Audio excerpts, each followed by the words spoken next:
సమాజంలో తప్పిపోతున్న చాలా మందిని వాళ్ళ సొంత వాళ్ళ దగ్గరికి చేర్చే అనాథ కుర్రాడు రాస్తారు. ఈ పని చేస్తూ ఉండడం వల్ల అతనికి పిల్లనిచ్చి పెళ్లి చేయడానికి ఎవరూ ముందుకు రారు.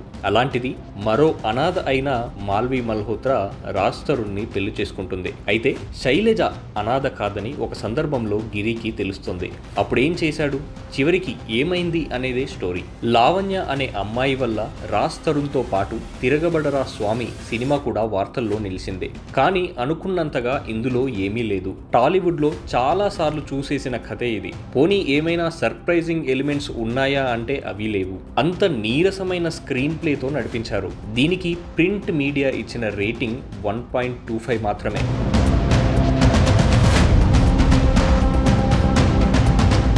గంట 55 నిమిషాల నిడివితో తీసినప్పటికీ 3 గంటల సినిమా చూస్తున్నామా అన్నంత భారంగా నడుస్తుంది. అప్పుడెప్పుడో 90లో రాసుకున్న కథని ఇప్పుడెందుకు తీశారు?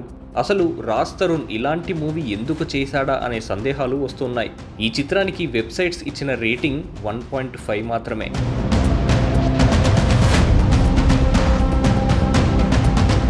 రాజ్ తరుణ్ మంచి ఎనర్జీ ఉన్న నటుడు. కాకపోతే ఇందులో తన యాక్టింగ్ స్టామినాని సరిగ్గా ఉపయోగించుకోలేకపోయారు. హీరోయిన్ మాల్వి మల్హోత్రా యాక్టింగ్ పర్వాలేదు. విలన్గా చేసిన మకరంద్ దేశ్పాండే పాత్ర బిహేవ్ చేసే విధానం సిల్లీగా ఉంటుంది. గ్లామర్ షో కోసమే మన్నారా చోప్రాను తీసుకున్నారు. ఈ చిత్రానికి ఆడియన్స్ ఇచ్చిన రేటింగ్ 1.75.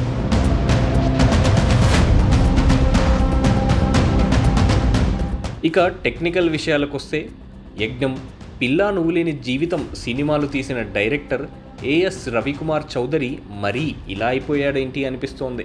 బ్యాక్గ్రౌండ్ మ్యూజిక్ మరీ లౌడ్గా ఉండి కాస్త ఇబ్బంది పెట్టిందనే చెప్పుకోవాలి. సినిమాటోగ్రఫీ, నిర్మాణ విలువలు ఓకేగానే ఉన్నాయి.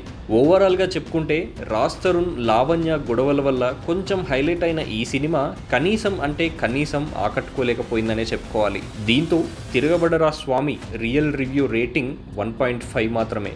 దీనికి ప్రింట్ మీడియా ఇచ్చిన రేటింగ్ 1.25 మాత్రమే. వెబ్సైట్స్ ఇచ్చిన రేటింగ్ 1.5 మాత్రమే.